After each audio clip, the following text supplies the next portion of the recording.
everybody, and welcome to another episode of Off the Rack. I'm Sal. Activity. This is a comic book review show where we take comic books from the past week and we talk about them, and then we review them, and we tell you what is the book of the week out of the books that we reviewed. We also talk about news that came out, and I'm excited for that because it's kind of an X-Men special today, because both Ultimate X-Men has dropped from Peach Momoko, and also there have been some leaks. And by fake leaks. And by fake leaks, I mean, maybe they're fake, maybe they're not. They're Bleeding Cool, so you never really know. But according to Bleeding Cool, which is, if you're not familiar, is a tabloid site that takes conjecture and hearsay and other, what would you say, scuttlebutt from the periphery of, bars and eateries at Comic-Cons and off of the spillover in the internet, and then shares them for clicks. And one of those clicks was that the lineup for the new status quo post-Krakoa is locked and loaded and ready to go. And for my money, if any of it is in any way real, I don't know. I mean, I understand that some folk, I actually looked on the internet just to see, like, what's the conjecture? What do people think about this? And I read it and I was like, that sucks. But Reddit loved it, which means that it'll probably sell horribly if in any way it's real. I say that only because there's kind of like a metric you can kind of set your watch to, which is like, if there is social media acclaim for a book, by and large, the book sells like ass. Oh. It's just a lousy metric that unfortunately has been proven time and time again. But yeah, the X-Men lineup for 2025, 2024 is, it's weird. Some of the things you'd expect, but others not so much. So here we go. This is, again, I should point out, this is all conjecture. There's no validity to any of this until it is officially sanctioned and by Marvel, and endorsed by Marvel. And it does rely on quite a bit of like teases that Marvel has actually presented. For example, Timeless, remember that book from a while back? Yeah, kind of. They implied that there was going to be a Professor X-esque character wearing a Magneto helmet leading the X-Men. Right. Maybe. That there was going to be another team with Wolverine and Rogue and Gambit and Nightcrawler, and that Storm was going to become some kind of a dignitary or some kind of representative. That all kind of happened. It all kind of happened, exactly. So it's like it all kind of already happened. She became a dignitary, but not in that way. Like she runs a Racco. Exactly. Yeah, but she doesn't wear a suit doing it. Oh, I'm sorry. Like a world dignitary, an earthen dignitary. But here we go. So obviously the entire lineup is dependent on the book X-Men, which according to these rumors and leaks and conjecture will be written by Gail Simone with art by David Marquez. We had already heard Simone's name like rolling around. Certainly. And Gail Simone is writing the X-Men Free Comic Book Day issue. Right. At least that's the rumor as well. I don't know if that's official or if that's a rumor, but I'm pretty sure that's out there. But yeah, David Marquez drawing it. That was an interesting pick. I was like, yeah, okay. Nothing's really blowing my skirt up so far, but all right. There's going to be a book called Sentinels by Alex Pecknadel. I don't know that creator.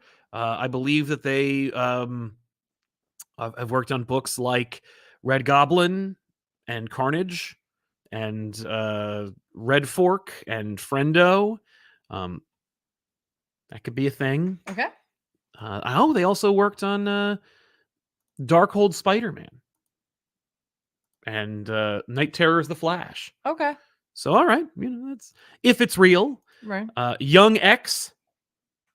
Who knows what that means? Sure. By Eve Ewing. I believe that's Al Ewing's wife. I'm not sure. I don't know. I'm not going to try to figure. Yeah, I'm not. Yeah, I'll just say I don't know and move on. But Young X, I don't know what the hell that's supposed to mean. Again, something. We're given nothing. Cyclops, a book starring Cyclops, written by Jed MacKay with art by Ryan Stegman. Okay. Thankfully, Ryan Stegman did go on Twitter and say that this was horseshit. Well, what if he's lying, though? What if he's lying? Oh my god. Oh my god. I doubt it. Al Ewing's daughter? I don't know. I thought it was daughter. I don't know why. I'm sorry. It's just the same name. Yeah, just the same name. Oh, no correlation. Again, we're moving on. I don't know. Yeah, I mean, we said we didn't know. So and I'm moving on from let that. it go. So there never will. No, we And will. Don't be so grumpy. Stegman, has already said no. Jed MacKay on Cyclops wouldn't surprise me. Wouldn't surprise me if Jed MacKay was working on all the X-Men books, given Marvel's predilection for using him.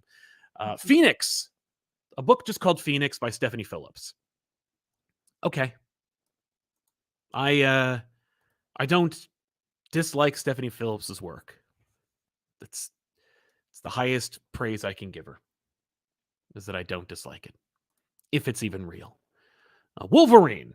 Now we're getting somewhere. Okay. A Wolverine book by Saladin Ahmed and Greg Capullo. Now, we've heard that Greg Capullo is going to be working on Wolverine because Greg Capullo has posted pages or at least panels from his upcoming Wolverine work, so we knew that Greg Capullo was in going to be drawing some Wolverine. He's just warming up for his I was trying to come up with anything else that was like not fun. I was like, no, it'd all be fun if it was drawn by him. His Wild Child book. Yeah, I was like, no, that'd be good. Nope. Okay, I couldn't come up with anything. Yeah, I will say, Saladin Ahmed is a fan favorite writer who is currently, I believe, working on Daredevil, a book that I dropped like a hot potato.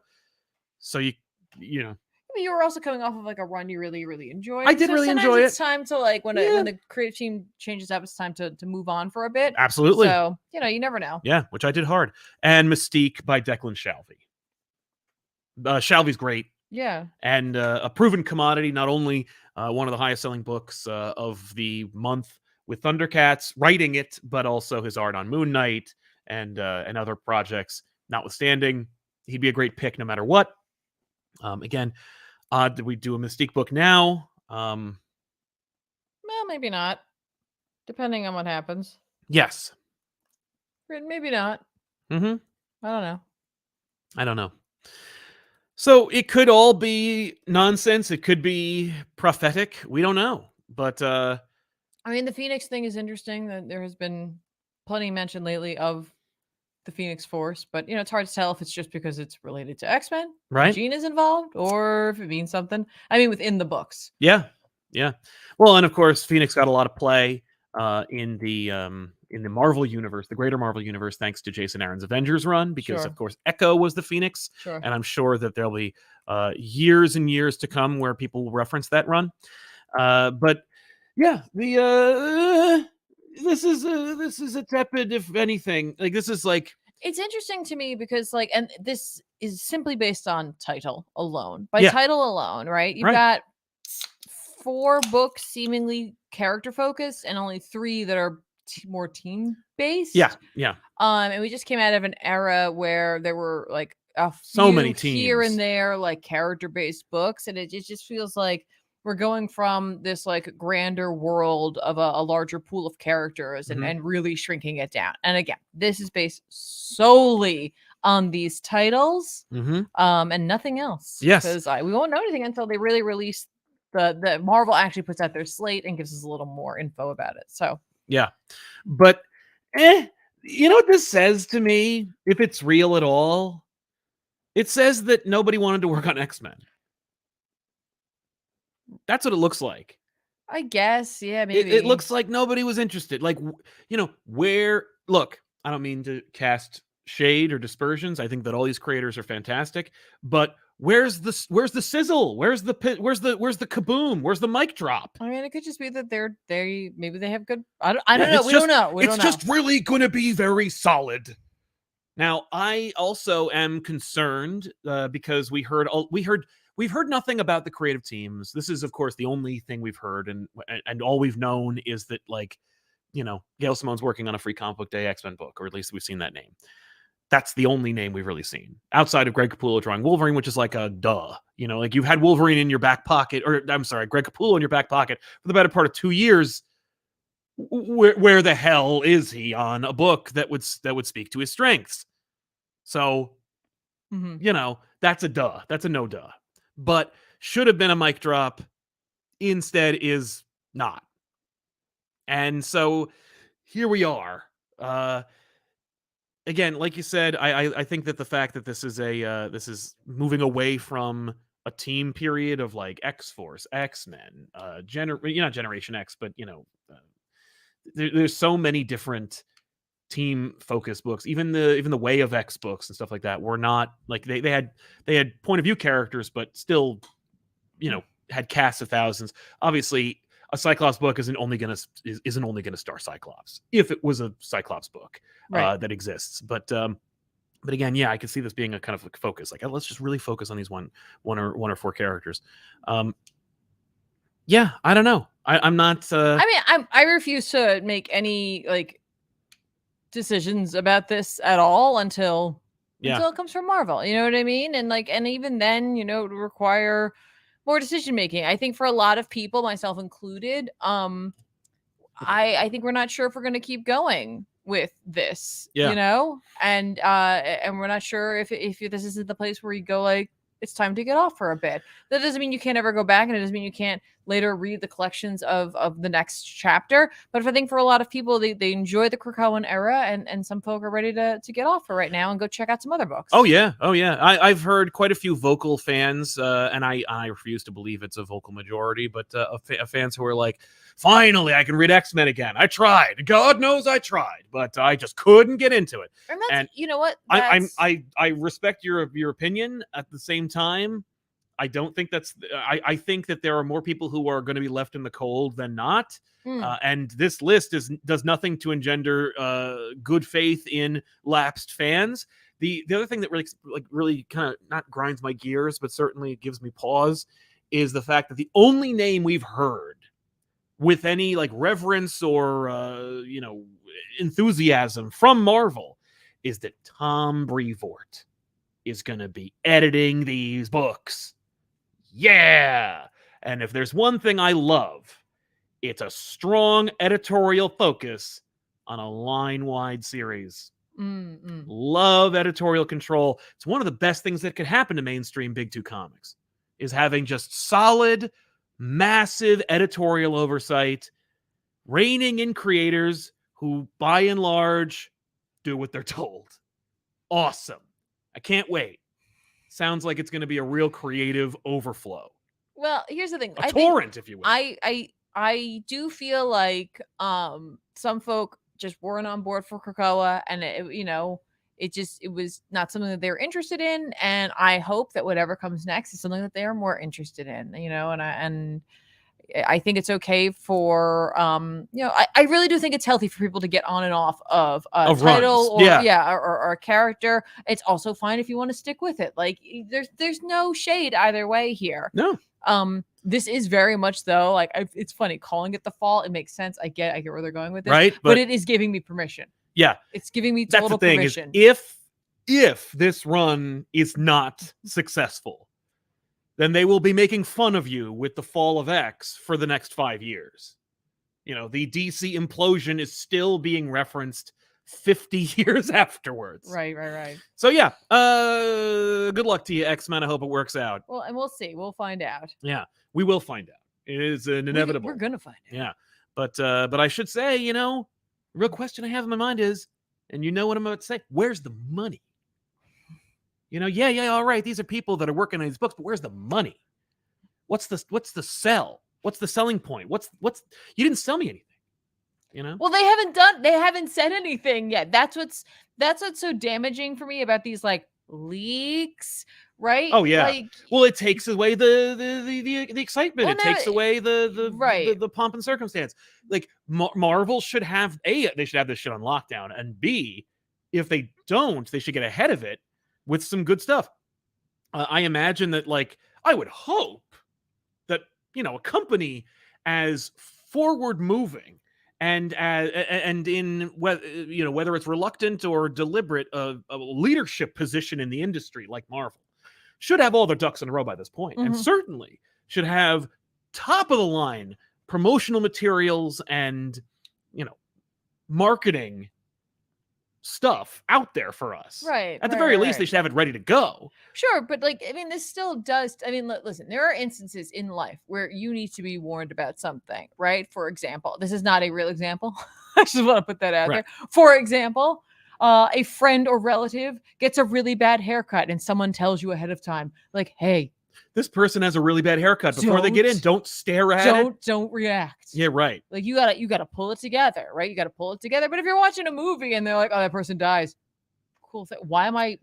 Yeah. Like, now, oh great, now I don't get to go through emotions. Yeah, now I don't get to have that experience. Right. So something like this, it's so funny because I'm like, I don't know if you, I know literally it's done. Like people do this to get the scoop, to get to show that they're an authority, to show that they know matter or know more, and because they want to make money. But like at the end of the day, like does it do anything? Does it help you? Does it really? I mean, I guess you got clicks, you get whatever, but like in the case of Bleeding Cool, it absolutely helps because people are talking about it, they're referencing them. They need the clicks because Bleeding and again, Cool used to be a leader in it's what their business is. That's their business. Yeah. But it's not making fans happy necessarily. Well, thankfully, because it's like, what if people are excited for these, right? And Marvel's like, we're not doing those. We're doing this. Well, then they know what to do for 2025. I mean, honestly, like the fact is, the truth of the matter is, fans, the largest collection of fans, will never even hear about this because the largest collection of fans makes Amazing Spider-Man the #1 book every month. The largest collection of fans don't read Bleeding Cool. They don't watch YouTubers talk about Bleeding Cool articles. They're just not interested. They go to their comic book stores after a hard day at work. They pick up their pull lists and they go home and they read them in quiet solitude. They do not participate in this. And if they do, they instantly regret it because they are bombarded by every extreme opinion they can possibly even fathom. And they're hurled at high velocity at their faces. Well, I hope you're not referring to us. We are definitely in that. I mean, I can't exclude us from the ongoing conversation, but hopefully we introduce some measure of reasonability to the conversation, a little bit of moderation to the discourse, as opposed to it being just all extreme or all sensationalism. So yeah, that's the news about X-Men right now. Is no news, but I'm sure we'll get something in the summer, and I'm sure that Marvel will be very self-satisfied with how they promoted it. So yeah, let's talk about some comic books, huh? Unless there's any other information or news that you wanted to jump on. I mean, apparently, like in air quotes news, I can just make up anything. Absolutely, you can. Hell yeah. I'm not going to. Yeah. Should we talk about the machine learning controversy a little bit? Nah, because I don't know enough about it. That's true. Why? I mean, yeah. Why add to the? Like wait until we know more. Yeah. Anyway, would you want to do any super chats? Because this show is brought to you today by you, the viewer and wonderful member of the ComicPop community. That's true. I didn't have anything else other than that. So if you want to support today's show or any other show, you can use super chats or super thanks if it's after the fact. Just to ask a question or comment, we'll read it here on the show. Like Hulkzilla here, it says happy Monday and happy 10 years of ComicPop. That's right. Come March 26th, ComicPop will be officially 10 years old. This channel, not so much, but the institution that makes this channel and everything else will be 10 years old. That's pretty exciting. So thank you very much for your support, and thank you for your for bringing up the birthday. That's awesome. Elias Stevens, how do you feel Dawn of DC is going as an initiative? Do you think it's good or successful in its goals, and if so, what do you think differentiates it from other initiatives? When you can illustrate what those goals are, I'll be glad to talk about it. But in the meantime, as far as Dawn of DC is concerned, I mean, like it's happened. I think it's pretty much over. If it's not over, it will be very soon. I think that that big Mark Waid, Dan Mora event will essentially be like the end point for Dawn of DC, and I think we're just in DC at this point. Like DC is just happening. How dare you? But yeah, I think as far as success, sales are good. Green Arrow was purchased enough that it was continued past the limit that they were given. Batman continues to upset online people, but sell well. You know what I mean? Right. Like Tom King's run famously or infamously did not do as well, and so as such, like changes had to be made. Yes. And yet I see no moderation in tone or emotion about his run versus Chip's run, in terms of people just being like really, really enthusiastic or enthusiastically upset about runs, and yet there's no changes. Yeah. So I'm guessing that even the Batman run is doing great, but yeah, I think it's very successful in terms of it being an initiative that has books coming out. I don't think that the branding has been fantastic, but I don't think that they ever really got a lid on that. Like, I don't think that DC intended for it to be a brand. Their Brainiac teaser when they launched that was like, okay, I see where you're going with this, and then they quickly just kind of dropped it. Like they clearly don't care about that. Like, the Brainiac thing, it's switched to the point where, like, we're getting a Superman event called House of Brainiac that's coming out in April. Nothing to do with Dawn of DC. Right. There's a female Brainiac who's showing up in the big Absolute Power event. I think that's going to be the big bad of the Dawn of DC event, which is not who we teased in the beginning. So I think it's just, we call it Dawn of DC, but no one's going to remember to call it that. Sure. You have some news. Yeah, no, someone in the chat reminded me, and I wasn't a massive fan at all of this.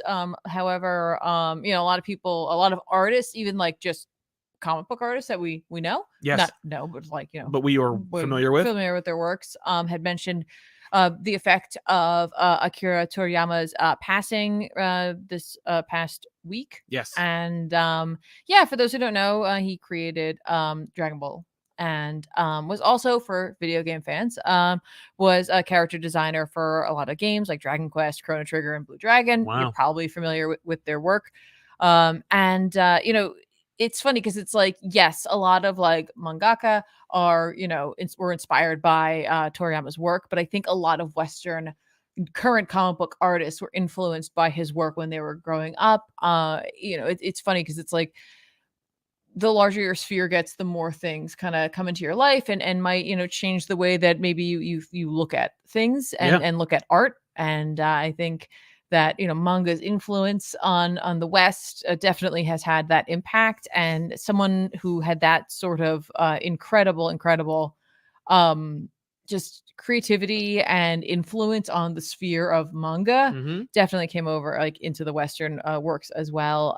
So that's sad because I think he was only like 68. He was too young. Definitely too young.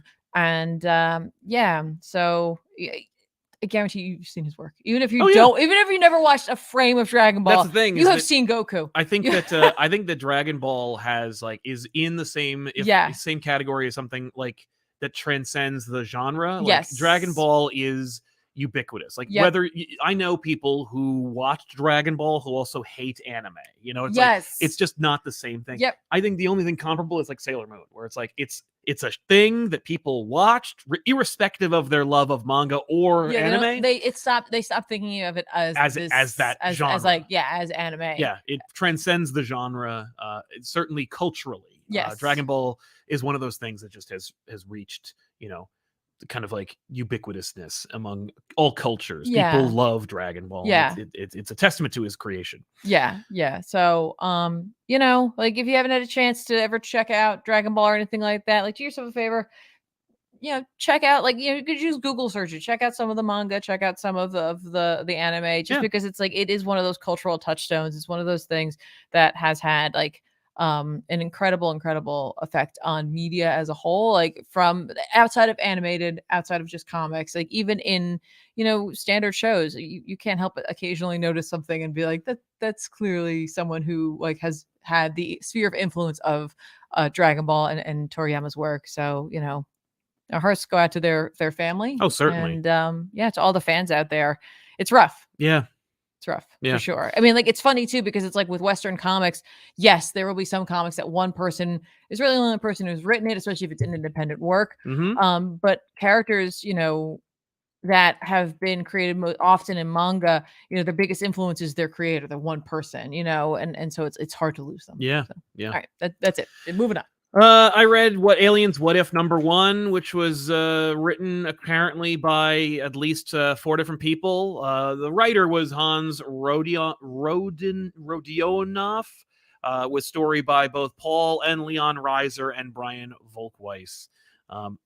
So like they kind of like were like, this is what This is what I wanted to be, and then Hans like put he it did all the together. nitty-gritty. Yes, he put pen to paper.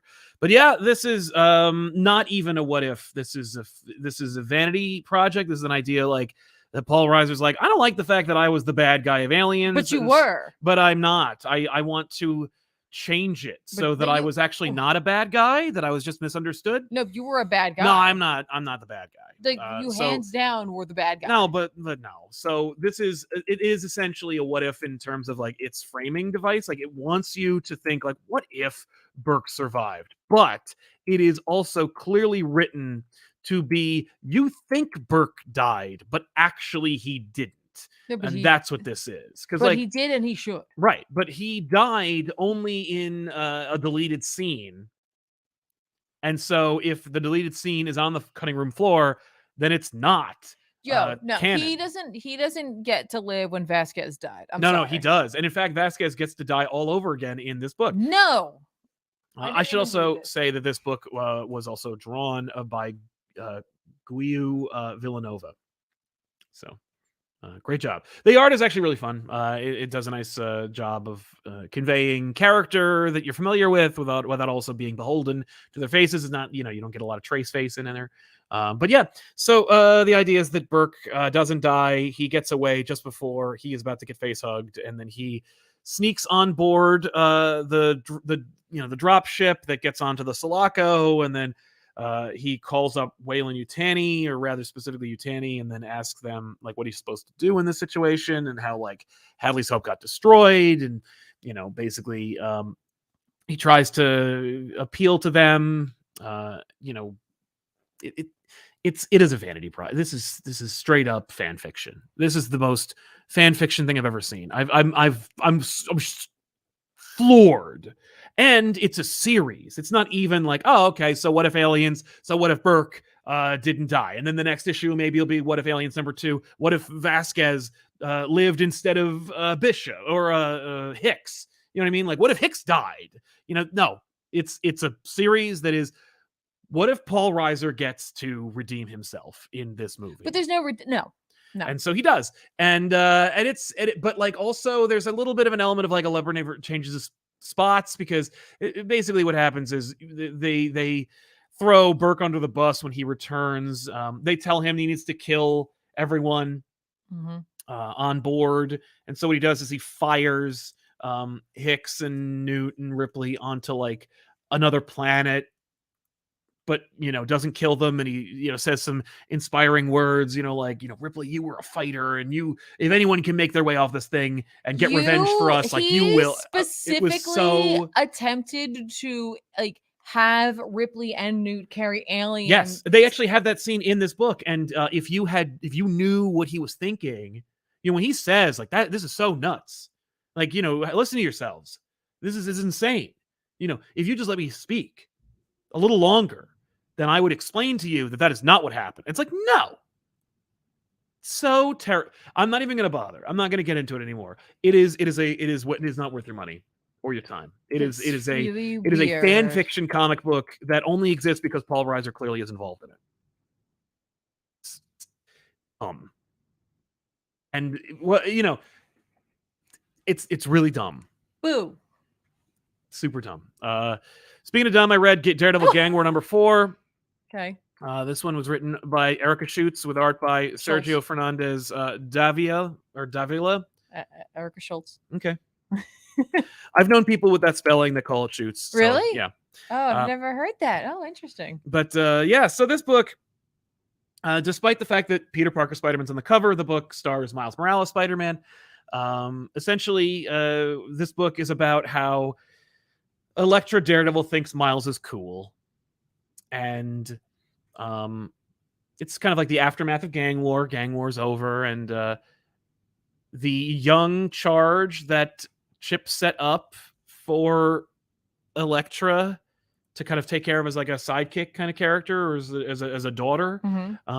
She's fine. We check in with her, and then Peter Parker shows up, and he's an idiot, which is par for the course for 616 Spider-Man. And the book's over. Can we just as anyone out there at all with long hair, can we just talk about this for a second? How does Elektra do anything with that amount of hair? I can't even put my work bag on my shoulder if my hair's down without possibly ripping hair out. It looks cool. I It's know just it looks artistic no, license. I get it looks cool, but like, how do you function? How do you function? Maybe it's just me. Maybe I'm the problem. I probably am. But literally, it's just a disaster every time. I'm like, oh, I'll put my hair down as I'm like walking into work and throw my bag on my shoulder. Up, never mind. Just there we go. But it's just so, and she's got the earrings too. Yeah. That's not skill. You can't prevent your hair from getting caught in that. And earrings caught on a super things. ninja that's come back to life a couple times. I think that's I think you got to give her some license there. But yeah, it's fine. It's very tie-in. Okay. You know, but it also is like, I don't know if Elektra Daredevil has like a book. You know, I don't think she does, and I think that the main book is really about Matt. So it's like, this is the only time we're really going to get to focus on Elektra, really. So that's what we're doing, and we're just kind of like setting things up. Maybe it's like an audition book. It exists. Okay. Bryce Harriet says, hi. I hope Hello. Ultimate X-Men gets a very long run. I have a suspicion that the magic ignored / contained by Maker is replacing the powers of blank X genes. Interesting theory. Mason Guerra, have you read Jeff Loeb and Tim Sale's Hulk Gray? Yes. Dante Cook, hey Hulk or ComicPop family. I can't stay. I'm in the middle of online class. Batman First Night was the coolest Batman run I've read in a while. The final page reveal of Birds of Prey was perfect and so very beautiful. No notes, Kelly. Yeah, man. Birds of Prey was great. It's a great series, which I am very much a fan of. I, of course, read the most recent issue, number 7, from Kelly Thompson, with art this time by Javier Pina, although Jordi Belair does do the colors for this issue. I will say, you know, the colors, I can see the complaint. You know, it does have this kind of like almost blurry effect that is not a misprint. It's just soft. It's just a style. The cover is not what the interiors look like. Oh, okay.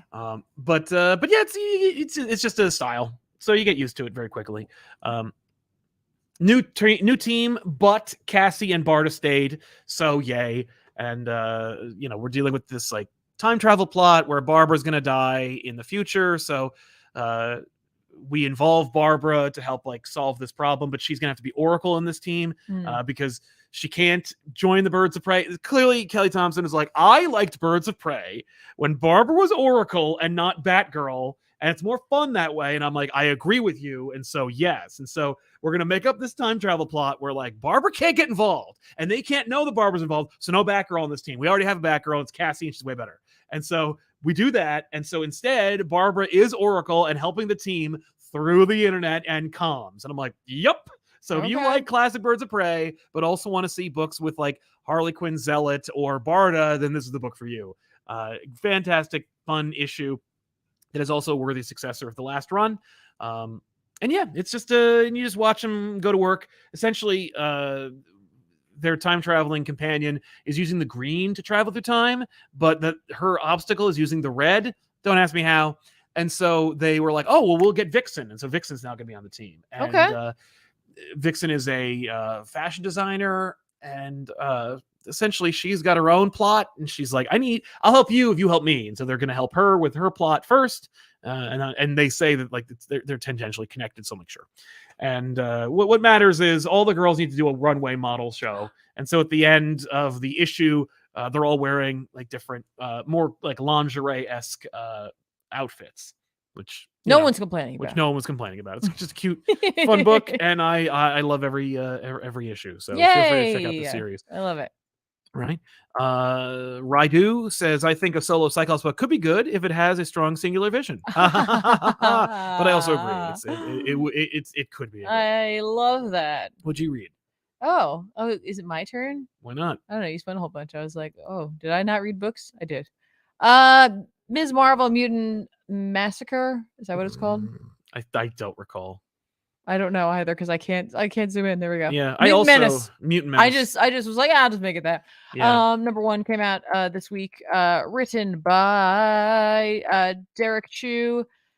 Oh, sorry, Iman Vellani, and I went down to like the bottom to the Stormbreakers and variant cover artists. I was like, there it is. There's Iman Vellani and Sibir Pirzada, Okay. with art by Scott Godlewski. Mm-hmm.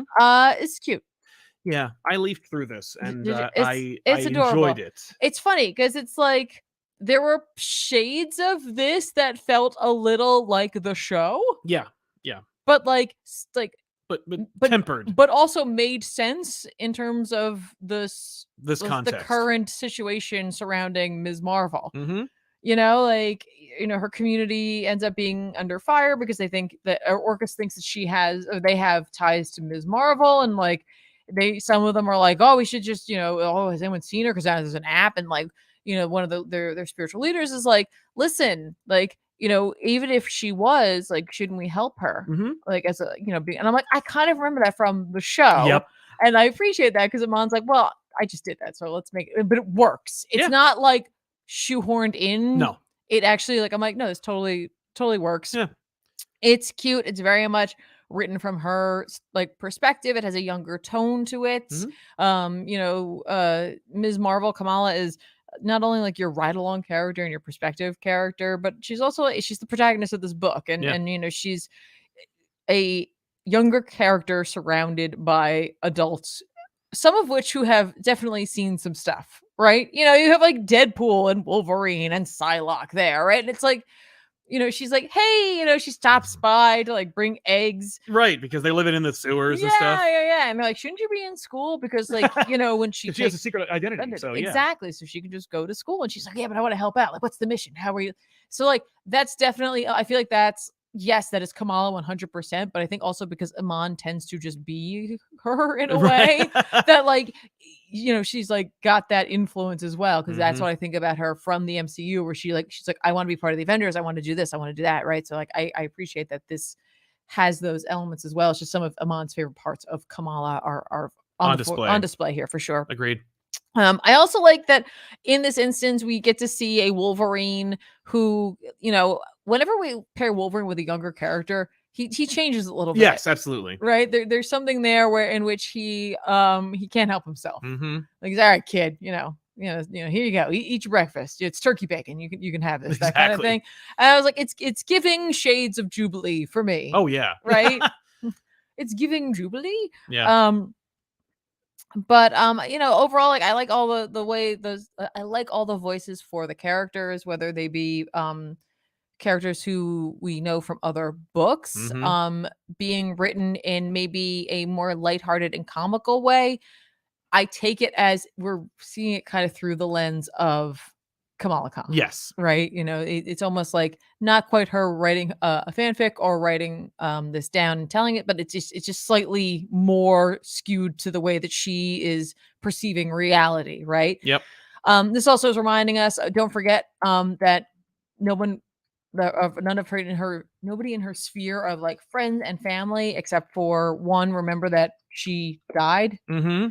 They've been like mind wiped, and they're going to keep it like that for now because Orcus had a feeling that Ms. Marvel was from this community, and so they brought in a bunch of her friends to question themselves. If they were to find out, it puts them at more risk. It's better for them to just actually not know. Yeah, right. You know, it's a lot easier for them to deny it. There's another subplot about someone who used to be part of Orcus who isn't anymore, I believe, and has a Ms. Marvel costume and wants to show the world how great she is or not. We'll see more about that. Sure. But really, the thing that we're all here for is, of course, the last page reveal, in which Kamala is transported away after trying to stop a theft by a mutant. A new mutant who has what does he call himself? He's workshopping it. Yeah, I can't remember what it is because it was just not good. No, I don't remember. I don't recall at all because it seriously was not great. But the horticulture shows up because they want him, and Kamala manages to use her intelligence in order to save this mutant before Kamala is like teleported away to like a concert where Lila Cheney is performing, and I'm like, cool, yeah, cool, all right, neat. You know, this is a chance. First of all, I was like, is Lila Cheney a pull from Iman? or is this Right. you Or know is what I this mean? like they're like editorials like, ooh, bring her back. Right, right, right. I was like, I would love to know that. I'm like, I know she does read comics or like she's aware of Marvel comics. Mm-hmm. But I'm like, is she like a secret, you know, Lila Cheney fan? She's like, no, we gotta put Lila Cheney in here, make it happen. Mm-hmm. And they're like, well, but they got rid of Teleports. No, it's fine. Nah, fuck. No, it's fine. Don't worry about it. I thought it was cute. It's only gonna be 4 issues. Yeah. You know, it's like it's light-hearted. And sometimes as like things are like, you know, ending for mutantdom, and you know, it's like, yay, you think they're winning, but maybe they're not. I don't know. It's nice to just have something like this where it's like, oh, this is just nice. Yeah. So I had a good time with it. I like the art. I Yep. thought they did a really Yeah, good job. it serviced the story. Yeah, absolutely. I did some of the teenagers look like adults? Sure, but I mean yeah. that's just kind of reality, honestly, around us. That's So fair. it's fine. Yeah. Bear Farmer says, might be a loaded question, but I'd Ooh. love to hear your opinion. What do you think Hickman was going to do with X-Men? I unironically love the Sinister stuff, but I also know that's probably not where he was going. I don't know. I think I agree with you on that. I don't know if we would have gotten as much Sinister or Legion Or Arakko. I mean, Arakko would have been there. I don't think it was. I don't think it was his idea. I think he no, but he put it in. Like he said, yeah, he liked that. He liked it, but that wasn't his idea. Like he didn't. But the question was if he had stayed. Oh, if he'd stayed, he probably would have used it. yeah. Yeah, definitely. But you know, like, would we have gotten Sins of Sinister? I don't Probably know. not. Would we have gotten AXE? I don't know. You know, if he had ended it sooner, like he'd wanted to, it's funny. You take the good and you take the bad with this. Yeah. You know, we never got to find out how Hickman would have brought it to a close, and I desperately would love to have seen that too. To have that what if Hickman had stayed book, yes. volume, omnibus, whatever you want to call it. But I'm sure that Hickman has given many an interview on other people's podcasts that the comments will be loaded with information from. But when it comes to what we know and what we pay attention to, but while you're writing your very long comment, hear me out on this one. I'm not asking you what Hickman says he would have done now. I'm asking to peer into a universe where none of this had happened and he had just kept writing. Yeah. Because artists are always influenced by things, and so he's had a little more time to think on these things, and you know, he's seen some new ideas from creators that they brought to the table now that after he was gone. Yeah. So he might be influenced by that. Now I want it to be like literally like here's where the timeline splits, like what happened up here. That's what I want to know, and you can't ever do that now because the influence is there already. Exactly. Unless it's already written and he puts it out. You know what I mean? Right, It's like here, like blow off the dust. Here's what here's I was going to write. Like do. I wrote all of this already. But what I was going to say was I don't think I would give up the good that we got. Yeah. Yeah. We got some like not so great stuff. Let's be honest. There's definitely some books that I'm kind of like, didn't really hit with me, but there's so many things that did hit and they're so strong and they're just great moments, great events, great strong titles that I think at the end of the day it was worth it. Right. I don't know. Yeah, ask me in a couple of years. Yeah. Vasco, who would you want to see on a Cyclops book? I don't know. What do I want to see on a Cyclops book? I wouldn't read it anyway. To be honest with you. I don't know. I might. I don't know. Oh, how about Tom King? Tom King got a Cyclops book. I would read that. Right? Yeah. I know you would. Jamzilla, hi you guys. Sal, I took your advice on dropping Amazing Spider-Man. It really paid off because multiple alternate Spider-Man books started coming out a couple months later that are way more fun to read. Yeah. It's true, Jamzilla. You got to vote with your wallet, my friends. That's the way it goes. If you want people to change their status quos. Now, here's the thing. The funny thing is about that. You know, I've always maintained that Marvel is finance first. They are constantly trying to recover, or they really have PTSD from the bankruptcy period. That's fair. And they make their decisions entirely based off of financial decisions. That said, you can't discount the sheer amount of egos that are at play at every conceivable level in the comic book industry. And as a result, this is, by the way, this is true in every aspect of the entertainment industry, but the comic book industry is not immune. It's more sad because it's so much smaller. So, you know, the egos probably should match, but they don't. And so you'd be surprised how many things you'd like to see that don't happen just because one person is like, nah. And the Spider-Man marriage thing, people got, I imagine that if Ultimate Spider-Man was outselling Amazing Spider-Man by 2-1, Mm-hmm. they might make some changes. But Or I not. also genuinely believe that it would take time, and I think there are some people at the editorial level still at Marvel that would be like, don't. Like, Well, I'd rather see the book sell less. no, that's it. Well, It's it's outrageous, also, but it's also like I think they've proven that oftentimes they get more attention yeah. when they're doing things that people aren't thrilled with. I don't know. That's true. It's not The good. Marvel approach of make your audience upset is definitely real. Tiffany, I believe you read Doctor Strange. Number 13 last week from Jed MacKay with art by Pascal Ferry. This one is titled Kobolorum Part 1. Okay. I just summoned a demon. Oh no. No, I'm kidding. Which if you look that word up, because I was like, well, this has to mean something. It's related to, I think, wine crafting, and it's a word used for like a goblin. And I was like, okay, makes sense. We're dealing with D&D here. Sure, why not? Yeah. Don't forget, this was pitched as like Doctor Strange and Jumanji and D&D all together, and that's what this is. Essentially, it's like a game called Kobolorum. Mm-hmm. There was a whole bunch of them, made back in the day, and like essentially what it is, it's a D&D style game, and who cares, right? Like there was like in the 80s there was like a scare where like they're like, this is real like magic and like whatever, and it wasn't true except for one. There was one copy of the game that was that. Okay. And when people when like groups would use it, they essentially make their own coven, and then the game would come to life essentially, because what it wants is its existence. But so that's what ends up happening. So Strange has to make a team, and he can't bring Clea with him because we don't want to do that. I think we want to take a break from her, I presumably. But he wants to. I think MacKay just wants to do a Defenders story without having to say it's a Defenders, although he does specifically mention the Secret Defenders, where he has to like follow the rules of the game, because much like with magic, you have to follow the rules of magic. So you have to follow the rules of this magical game. So he needs like a wizard, a thief, a fighter, and a priest. And so he goes in and gets Black Cat. She owes him one.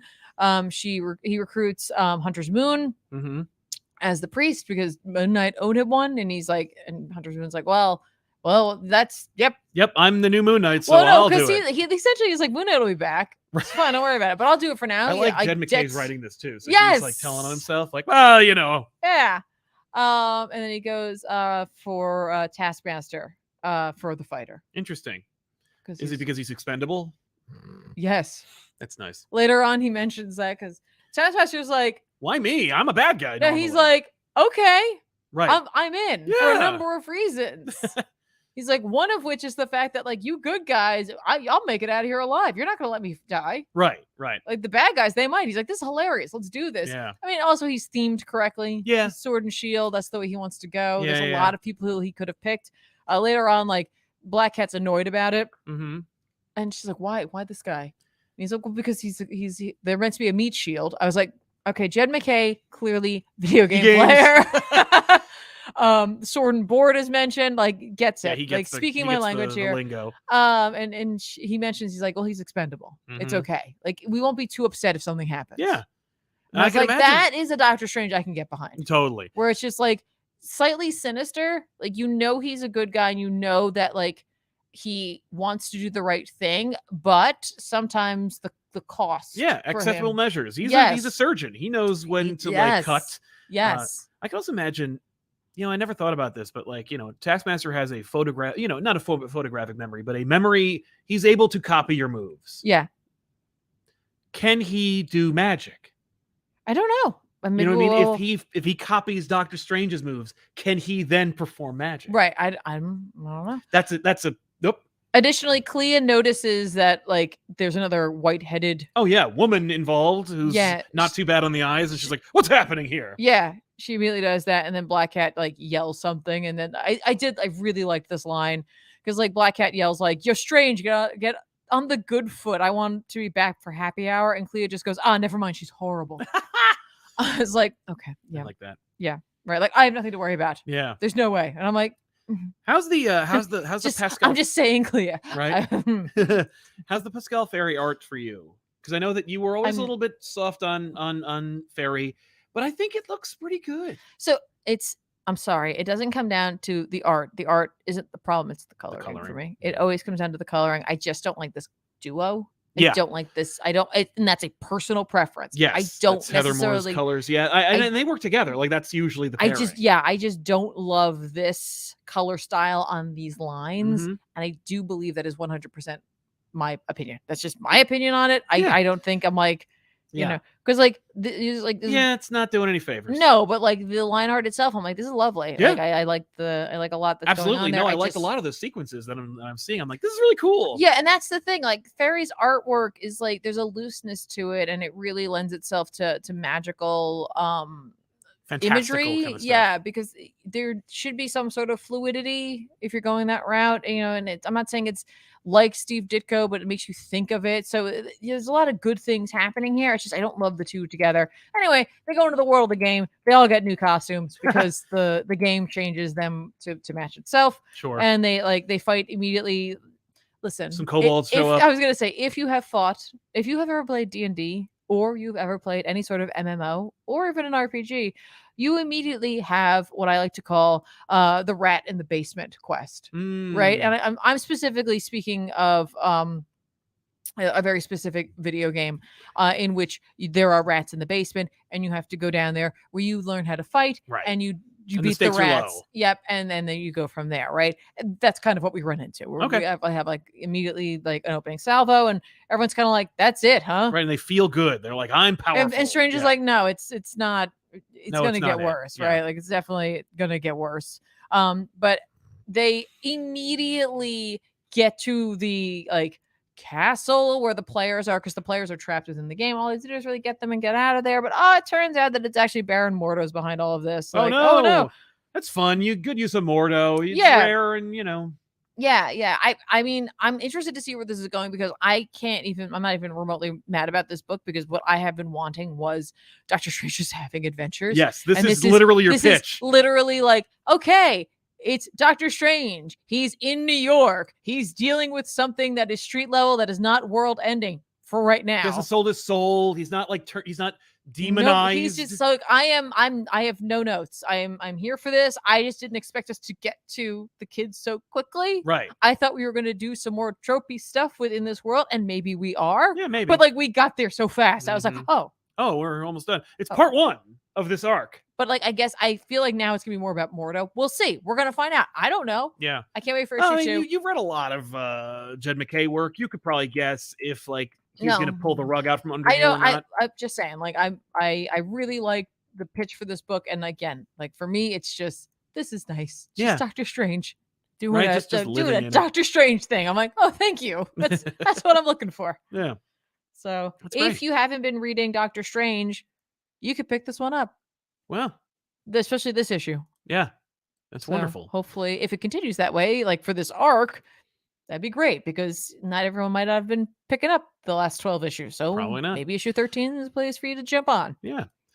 Cat Lawyer will defend for treats. Spider-Man reminded me why I loved Ramos's art on Spidey. Also realized that he didn't get to shine on Amazing Spider-Man. I feel like his work was very rushed on those. Yeah, definitely. Ray Farr, ComicPop Woo. Woo to you as well. I hope you're feeling better, Tiffany. What are some of your guys' favorite reading snacks? I prefer peanut butter and chocolate chips. Nice. Oh, reading snacks. I tend to go for something like more like chip or cracker based. Mm-hmm. I just don't want to make a mess. Yeah, same here. It's usually, if it's, the drier the better, I guess. R.I.P. Mr. Toriyama. From my understanding, it was another instance of manga creators focusing on their work instead of their health. Creators matter. Mm-hmm. Yeah. Unfortunately, the mangaka, this is not a new story. Not at all. Additionally, like, I do want to remind people, like, there is like a cultural difference for sure. And I am no expert, so please, if you care to know more about this, go find someone who is from Japan who can actually tell you about this. Don't listen to me like outright, but like my understanding is that there is a cultural difference between like our way of thinking, the US way of thinking. I shouldn't say our, because you could be from anywhere in the world. I don't know. Like our US way of thinking, where it's like we retire, we want to like, take time off and enjoy. Like we work and work and work so that we can eventually take time off. But there is like something to be said about feeling like you have something to do, like you have purpose. Yes. Right. And I realized that this was like a thing that people didn't quite understand. I saw on another social media platform, someone had posted that there's this cafe over in Japan in which people who have Alzheimer's, like older folk who have Alzheimer's, work. And I think it's like called like the cafe of forgotten or of mistaken orders or something like that. And they're delighted because like they get to feel like, culturally speaking, they get to feel like they're useful and they're part of society. And a lot of people in the comments are like, I can't believe that they're mistreating these old people, putting making them work. And I was like, right, because that's how we see it. Yeah. Right. That's how our culture might view that. Right. But it's not like that for them. And so like, yes, absolutely. There is something about how people will oftentimes, creators in general across the world, will just throw themselves into their work. But it could have also been something where it was like, he had such a focus on that importance of producing and being part of culture that like, yeah, they do let their health, like people often let their health go by the wayside, but yeah, just never forget that like that there's a cultural element. And again, go find someone who actually knows what they're talking about. Exactly. Frank says, tuning in late, but wanted to know if Tiffany had checked out the Tynan Dracula mini from Skybound. Very cool adaptation with some killer art. I have been meaning to grab that. I saw Pat and Oswalt talking about it. And I do Tynan's work quite a bit, and I saw a sampling of that work of the art. But it's something I think I wanted to grab physical for that. Because the art looked like that interesting that I wasn't sure if I wanted to go digital. Although I do love the Deviant digitally, almost more so than physically. I don't know. I'll have to check it out. Yeah. Yes. We have the Deviant. I think we get that. No, I know that, but I'm just saying, like, sometimes I like it better, like digitally than physically. Right. Josh Rowland, Comic Pop. When is Minor Threats making it to the couch, and are you excited for the sequel? I don't think it'll ever come to the couch, but I will say that I am very excited for the sequel. It's a good series. I like the alternates. So that's really funny that like that's two Patton. Yeah, Patton Oswalt references in one in two super chats. Yeah, but yeah, no. Unless Patton and Jordan want to come on the show and do it that way, that's fine. But I doubt it. So yeah, no Minor Threats on the couch anytime soon. Speaking of which, Ray Farr says, by the way, I love the Predator versus Wolverine episode so much. Aliens versus Green Lantern and Wolverine versus Predator are both always in my head canon. I love the helmet parallel. Yeah, it's a lot of fun. Ben Percy really loved it too. It's a really cool series, and I'm really glad that people allowed us to try that out. Absolutely. So thanks for watching that episode, folks. But yeah, Peach, I do want to shout out Dawn of DC. It was very beginner friendly. I'm liking World's Finest, Batman, and Superman. Also because of Blood Hunt, any Rex to get into magic and monster side of Marvel. Well, glad you got into World's Finest. It's an amazing series. It obviously, I think it predates Dawn of DC, but I'm glad you dig it anyway. It's a fantastic book that will dovetail nicely into Absolute Power. So yeah, as far as Blood Hunt goes, magic and monster side of Marvel, Tiffany, take it away. I was so convinced you were taking this. I was like, I don't have to think about anything. This is going to be great. Well, there's any Elsa Bloodstone book will not go sure. awry. No. Grab the most recent like one shot that was I think it was Werewolf by Night. Yes, yeah. It was Werewolf by Night. Grab that if you want something more recent. Otherwise, go grab some old Doctor Strange. Go grab the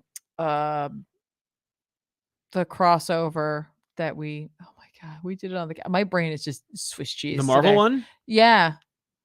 Who's in it? Oh my God, seriously? You're supposed to like coming to my rescue. I don't know who that I don't Yes, you do. Doctor Strange, Blaze, Blade. Midnight Suns? Yes, thank you. Literally, I couldn't come up with anything. I just kept thinking Weapons of Vengeance. And I was like, yeah, that's not it. That's not it at all. It's just I have no mind today. Yeah. It was a rough day. But yeah, go grab Midnight Suns 100%. That'll give you, in my opinion, like a pretty good smattering of like some classic monsters and magic side of Marvel. And it might help you to maybe pinpoint some characters you might have more like interest in.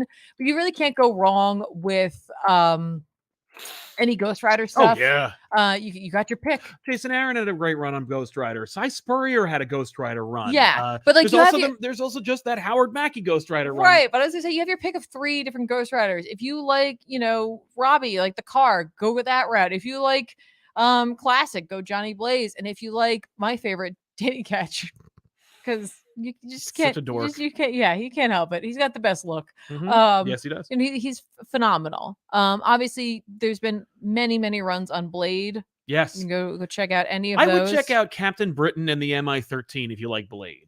That's like the only English Blade you'll get. And it's really good. Yeah. Obviously, there's Man-Things as well. I did not like. Just the don't more read the recent- R.L. Stein I wasn't Man-Thing. a big fan of that. But Cy Spurrier also recently had Black Knight run, had some magic in there as well. Naturally, a lot of options. There's so much. Yeah, Panda Go Crazy says, "Hey Tiffany, what do you think is going on with Moon Knight? P.S. Been loving the gaming streams. ComicPop woo." It's hard to say because my initial thought process was that it was just a different, like maybe we're entering in a new personality for Mark, or it's one of the other personalities, but that's almost too similar to what he did with Doctor Strange. Just having him come back. So I'm really not sure, and I'm trying not too hard to think about it because I'm like, is he just going to do what he did with Strange? Because don't forget, Doctor Strange, after he died, the Harvestman showed up all of a sudden, and I was like, so it's that's Doctor Strange. Yeah, okay, cool. And it was, and it in fact was that. And even if he does it here, it's fine. Not everybody who's reading his Moon Knight read his Doctor Strange. That's true. So maybe it'll work out. Maybe it's someone totally different. It's probably someone Jed McKay remembers. I was going to say it's probably one of friggin' Mark's personalities. That's what I said. Yeah, you're right. Exactly. Or a new one.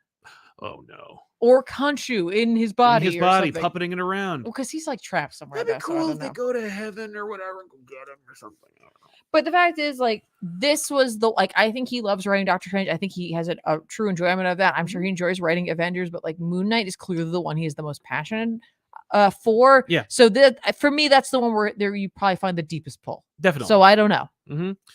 Denial. Also, thank you for watching the gaming streams. Yeah, that's right. If you want to watch more, YouTube.com. We're diving still. We still got Helldivers going on. That's right. Freaking mechs, man. Yeah, they just got added. They just added some mechs, and I really like them. They're fun. Yeah. YouTube.com at ComicPop Plays or Twitch.tv/ComicPop. Check them out. Denial. The next strange issue better be called Mortal Kombat. Hilarious. I love Panda Go Crazy. So I've watched a lot of Elseworlds Exchange episodes, but have you ever done one of your favorite multimedia crossovers? Unless if you're talking about like Marvel versus Capcom, then no, but we should. That'd be a lot of fun. Yeah. By the way, if you like Mortal Kombat, tweet it at Jed McKay. That's good. Matt Herndy says, first time catching a live stream. Well, welcome, Matt. Welcome. Thanks for being here. Love the show from a fellow nerdy Jersey native. Fun. If you could have any fun question. If you have any superpower but lost one of your 5 senses, which power and sense would you choose? I guess flight and probably like either scent or taste. I'm not losing hearing or sight, so that's it. You? Yeah, it's definitely taste or smell. Yeah. Yeah, smell. Well, they're so tied to each other. Yeah. They're so tied to each other. Yeah, maybe taste. I'll lose taste, which I hate saying that. Yeah, it's horrible. But I'm gonna do that. I'd rather be able to see. Oh yeah, I want to see. Am I the power I'd want? I want Wolverine regeneration powers. Yeah. Healing factor. I want healing factor. Sham Shah, hey Sal and Tiffany, with the return of the Ultimate Universe, what are your predictions for the future of the X-Men in this continuity? Well, let's talk about Ultimate X-Men. I'm not doing that next. That's the last one I'm doing. All right. Well, Batman 145 came out. As far as predictions, I have no predictions for X-Men in Ultimate X-Men at all. I do have a prediction, actually. Yeah. Hickman will do whatever the hell he wants, and Peach Momoko will do whatever the hell she wants, and they will not meet in any way, shape, or form. I think they will to some degree. Yes, in the most tangential and superficial way possible. They might. I don't know. But yeah, Batman 145, man. Thrilling new arc is here. Dark Prisons. Chip Zdarsky and Jorge Jimenez, the Dream Team is back. And by Dream Team, I mean Chip is here, and also the guy who's been drawing Batman for the last like 3 teams. So the 3 Joker flashback origin thing is over. Failsafe, stop me if you've heard this one before. Failsafe took over Gotham again, and I'm like, oh. So yeah, the man, this is fine. I wish it were more engaging. Failsafe has taken over, and he's got Zur-En-Arrh inside of him, and he's running Gotham as like the perfect Batman, and he has like a holographic face so he can be Bruce Wayne at people, and like he's convinced Damian that he's like he's tricked the Bat family. This time he's told them that he killed Bruce, or that Bruce died, but he uploaded his consciousness into Failsafe's body. And so Damian bought it, but the rest of the Bat family hasn't. So they're going to have to fight Failsafe some more, but we know they won't beat him because he's the bad guy in Absolute Power, written by somebody else. So all the tension and fun is gone. So instead, what you're going to have is like an arc of Failsafe fighting the Bat family and trying to be the perfect Batman, but with no resolution. The art's pretty good. I read X-Men this week. Thank God. How's X-Men going? It's great. Yay. I read X-Men number 32 this week by Jerry Duggan with art by Phil Noto. I don't know why I had to look that up. I knew it was Phil Noto because the art is really fun and just it's just great looking. Yeah, good old Phil Noto. Yeah, this issue is just like, hey, were you wondering a few things about like what has been happening? Well, we're gonna check in on a couple of characters. Please do, including Emma Frost, who's like in the car on her way to go and start the revolution essentially, which is great because like she has some classic Emma moments in this, and I absolutely adore it. Yeah. Additionally, this issue is truly about magic. Or like magic had like nanites in her, which disrupted her powers. Well, she's back and she looks terrible because she has to like walk everywhere and do everything. Also, the nanites are messing her up and they're going to kill her. And so she goes to Orcus to find out like how to fix this. So she tracks down the person who did it to her. And he's like, oh, hey, yeah. So like it turns out, whoops, like AI didn't really have it, have humans in their best interest. Oh, what a shock. Turns out maybe I was on the wrong side of things, but oh well, what are you going to do? And she's like, give me the cure. And he's like, no. What? I mean, we'll just try it again next time. I'll shoot you though. Make it easy. Make it quick. And that's when Kitty shows up, and Emma had said that like she had sent someone. This is she. And Kitty's like, I was here already. I don't know what. What are you talking about? So they fight their way through, even though Magic's like not doing well because Kitty's like, I was hoping there would be an antidote here, and there isn't. There is no fix for these nanites. And that is when Emma's backup shows up for them, and it's Polaris, which is great. Yay. She floats on in with her coffee, and she ends up just pulling them out. She pulls the nanites out. I love it. She does like a classic move you've seen other people do, where she's like, we should get you to like a telepath or so that they can like help to control the pain for you. And Magic's like, no, just do it now. And she's like, okay, on 3, 1, 3, and then she rips them out. She's like, I don't know why I thought that would help with the pain, but anyway, here we go. She rips them out. They're immediately attacked by Stark Sentinels, who have been treated magnetically so that she can't just crush them. Oh no! So Polaris is just kind of holding them off, whilst Magic and Kitty help to take him down because Magic now has her powers back without the nanites in her. She can use her ability to teleport once again. And so they make quick work of the Stark Sentinel, which is great to see. They do like a fun little combo where they use like an electric power line, and then Magic uses her teleporting ability to teleport water on top of it. It's just, I'm like, cute, fun, whatever. Cool. So anyway, Emma rolls up and does like almost like a, like get in losers. We're going shopping, yeah. We're killing fascists. Yeah. But not quite that way, in her own lovely way. And it's revealed that Lockheed is also back. It's very, very sweet. Cool. Cyclops reaches out. He's able to finally like connect with everyone telepathically, and he's like, it's really nice to be able to like reach out to all of you.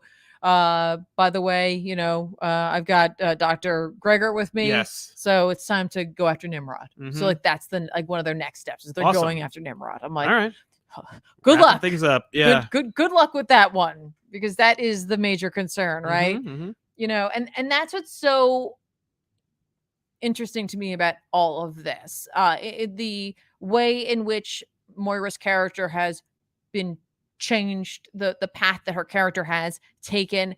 We have seen, if you read Powers of 10, the futures that Moira was able to see, one of which was a like AI controlled world in which like humans weren't well treated really either. No. You know what I mean? So it's like she knows. She knows. So that's why I'm like, I think there's something more there. I'm hoping. Yeah. This is a great issue. I really enjoyed it. Just sharp. It was just sharp and tight, and the art's great. I like Noto's work quite a bit. Nice. Samuel Summers, when will we get the next Tiffany-led episode? Great question. Fair point. Cat Lawyer, did you see The Last Mermaid? I loved issue 1 and pre-ordering the next few. Post-apocalypse mermaid in a mech suit is a cool idea. Yeah. Also, Ultimate X-Men is otherworldly. I was going to buy that, and then I think I wanted to grab it Physically, because it looked like it's a different shape. Oh, this isn't it. But yeah, it looked like it was a different orientation, and so I wanted to maybe grab it in physical, but I looked at that and I was like, that's neat. Did you see this? For some reason, I don't know why they did this in the Comixology app. What? That's bizarre. Isn't that weird? Yeah. We'll get to that whenever you want to talk about that book. Oh my god. Mikael Meek says a question for both of you. Firstly, hope you guys have a good day. It sounds like a pizza dinner type day. Just saying. Yeah, we already got dinner. Actually, we haven't eaten it yet, but we got salads from a place called Just Salad. Great options, by the way. We are not sponsored. We are not sponsored by. But Just if they Salad. would like to, I would love to get free salads. Are you kidding me? I eat that stuff all the time. I'll eat that on stream. If Just Salads wants to hook us up, then I could have a salad for lunch every day. And if they just send it to me, just send it every day. Just send me the same just salad. when you have shows. Just literally, I'm David Lynch in this thing. Just send me that's the same exact salad every single day at noon, and I will eat it. And I'll take a picture, and we're good to go. But yeah, thank you. Listen, I always love pizza. Every day is a pizza day. Yeah. But question 2: who are 3 Batman villains from C and D level that you'd like to see get a shot? Catman. I'd like to see Catman being given an opportunity. I remember this weird Shadow of the Bat issue that kind of reintroduced Catman, and he seemed cool, and then they just took the wind out of his sails, and I was like, that's a shame. I don't think I like Catman, but I do. I just think that's a neat idea. Go for it. I think Killer Moth should be cool. Yeah. But he isn't, and he's like lame. And I don't know anything about him. You know, like I should just through osmosis. Like I know so much about like Cornelius Stirk or or Tweedledee and Tweedledum. But I don't know anything about Killer Moth. Baby Doll. Baby Doll's a great character and would be fantastic to see return. As just a one shot, yeah. One shot, I'd love a one shot. Oh yeah, no problem there. And Dr. Martin Luther Jinby says, "How's it hanging, Tiffany and Sal? Pretty well. Pretty all right. Can we get a Batbook moratorium on Joker stories, evil Batman, and Gotham being in constant state of emergency? I really miss a good bank robber being punched story. There is something to be said, by the way, for just having a moderate story where Batman has to deal with like one person being killed, or even just mugged." I'll take the lowest stakes Batman story. Someone took my sandwich. Anyway, so that sounded like you were just complaining about something else. Someone took my effing sandwich. Where's my salad? The Batman First Night from Dan Jurgens with art by Mike Perkins is a Black Label book. I believe it's also a larger format book, as you can see from the cropping. We do not have this in physical, which we should. But you saw something interesting, a phenomenon. I did. Thanks to the Comixology app. And I'll be honest with you, I didn't get a chance to read this week. Okay. But I also wanted to read it in physical. But I did see something in the Comixology app for some reason. When I looked at it, the listing for this book was like $6.99, like as though it was kind of on sale because next to it had a different price with a slash through it, and that price was $29.99. Yeah, that's not happening. And I'm like, that's not right. Right? Like, who messed up? They didn't sell this for $29.99. Who messed up? Yeah. Well, I'll tell you this, because it's on the Kindle app and it's a comic book, it will never be rectified. Because they couldn't care less. Yeah, I mean, it's not on the Kindle app. It's literally on I go to through Comixology. Yeah, I go through Amazon Comixology service thing, whatever you want to call it. But yeah, First Night. It's funny. It's actually weird and prophetic that this book came out because on back issues we are covering Detective Comics number 27 from 1939, and this book is about Batman first appearing and set in 1939, but with it's modern, in modern storytelling conventions, but about Batman from the time from which he is birthed, and it's great. It's just this. Clearly, this was like Dan Jurgens had like this idea. Mike Perkins at the top of his game. Fantastic stuff. Gorgeous looking book.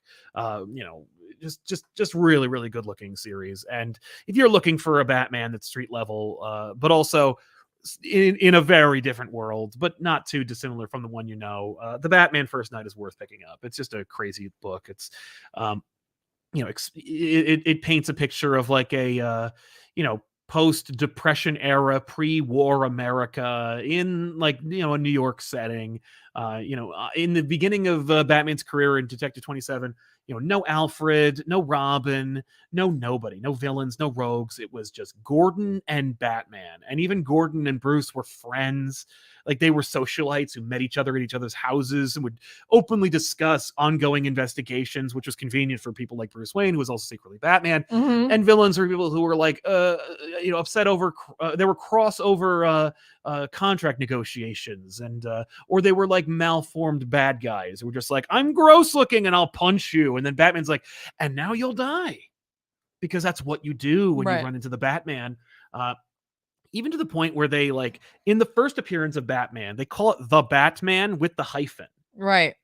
Which of course Stanley will steal 30 years later and make Spider-Man, not quite 30 years, actually more like 20 years, but still. And then immediately, like they're like, nah, we're done with the Batman. It's Batman. Right. Yeah. But yeah, just cool. Just, there's this like there are these crimes being perpetrated by people which Batman discovers may in fact be dead and resurrected, and there's also this whole issue with America being roped into World War II and stuff. But it's not really that's just kind of a backdrop. It's really more about Batman and focusing on that and how like Wayne Manor is like a mess, and people like there's these actors who are working on a movie that is set in or being produced in Gotham, and Wayne is one of the funders of this movie, whether he knows it or not. And it's just, and their funding is being pulled, so they went to Wayne Manor to like shake down Wayne for letting them like getting the movie back on track. And because like 1939, like it's the beginning of like the talkies and stuff. Sure. It's just like it's a fun idea and it's a really cool execution. And like I don't know, I've never heard Dan Jurgens talk about this, and it's just so weird because you could tell it feels very much like this is a thing that Dan Jurgens has wanted to do forever. Right. And like as much as I love Dan Jurgens' art, I'm glad it's not like a Dan Jurgens joint.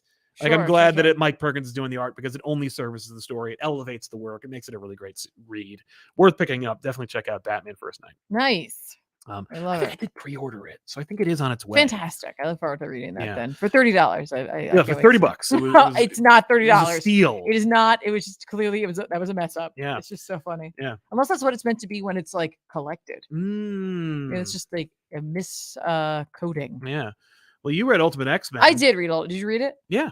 Peach Momoko did this. Yep. She did this. It's her fault. If you can imagine, before I even get into this, I loved this. Yes. And I wish I wish Ultimate had started after Krakoa fell. Yeah. Because then I'd be like, "Ooh, I'm just on this now." You are, thankfully. Oh no, I am, and I'm going to be. But you know what I mean? Like it would have been a seamless transition. For me, freaking man, I knew going into this, and I hope everyone else did too, that Peach Momoko is a very different way of telling stories, and she was going to give us something that we had not seen before. Yes. For X-Men, and I think that's exactly what Hickman wanted. He wanted, I think, it to be demonstrably different. Yeah. And he wanted it to not even tangentially resemble what he's been working on. Right. Like, he doesn't want it to be like, oh, it's this, but what if this happened? Like, that's kind of what like Spider-Man is. It's like, okay, like it's Spider-Man, but what if he didn't get his powers till later? Like, it's kind of that, but kind of not. This is not. What if someone just told a totally different story, but somehow we're going to make it into X-Men? Yeah. And I loved this so freaking much. I thought it was so well executed. I love the fact that like we literally meet one character, we see a slight display of powers, the book is over, and I cannot wait. I'm like, could it come out now? Could we just have this whole thing? Like, that is often how Peach Momoko stories make me feel, where I'm like, I kind of just wish we just had the trade. I wish this was a graphic novel. Well, and I think that it speaks to that sensibility, because this is if you are not familiar, this is a manga that America is publishing. This is just a straight up manga. This is not a comic book. The only thing that differentiates it is that it is not being read right to left. It is being read left to right. I would say yes and no. I mean, her pacing has has definitely it crosses it rides a line between manga and it's certainly more Western decompressed. comics. It's not like, with a manga, like, this issue would have been 40, 50, 60 pages. Yes. And she might have actually been able to explore more, but like you wouldn't have gotten the color and it wouldn't have been quite as painstakingly executed. Yes. What I love about when Peach writes as well is that, like, when Peach did Demon Days and all the other like issues and books, demon related stories that were Marvel, it was like a kind of like a 1602ification. Yes, it's like this is like her take on things, and so there were names that were used sometimes or power sets that and they were ascribed to other things, right? This is I cannot wait to see how this is going to be fleshed out, like how we are going to introduce other characters.